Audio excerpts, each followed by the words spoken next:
History has a way of repeating itself, especially when nations refuse to listen to the warning signs of decay. Once upon a time, there was a proud country called Yugoslavia.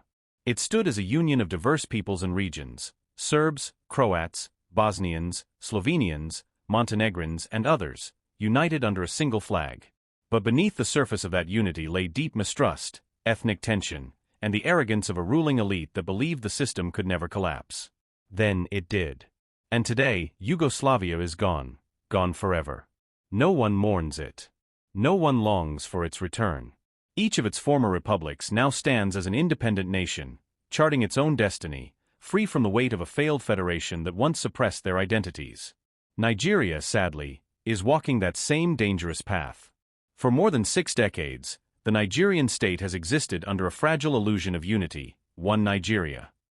Yet, unity without justice is bondage.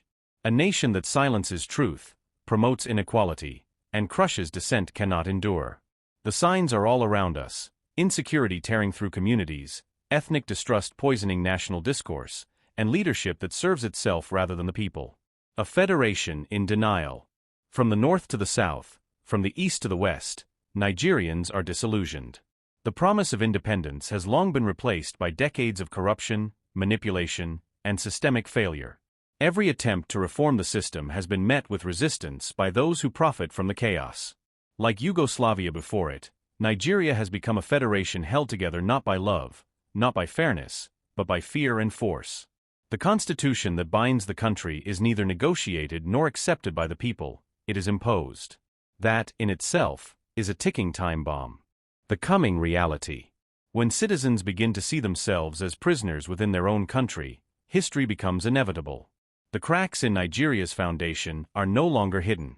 Ethnic groups demand self-determination. Regions agitate for autonomy. And the once sacred slogan of One Nigeria now rings hollow to millions who feel excluded, unheard, and oppressed. The international community must not be surprised when Nigeria's structure begins to unravel. It will not be the end of a nation, it will be the rebirth of several. Just as Slovenia, Croatia, and Bosnia emerged from Yugoslavia's ashes, so too will new nations emerge from the remains of Nigeria. Nations built on consent, justice, and equality. No one will miss a failed state. Some will call it treason to speak this truth. Others will call it prophecy. But facts remain facts. A nation that continually denies justice is already sowing the seeds of its own dissolution. The disintegration of Nigeria will not come from foreign enemies. It will come from the internal rot of injustice, marginalization, and failed leadership. When that day finally arrives, history will simply record: ex-Nigeria, gone, and no one will miss this failed state.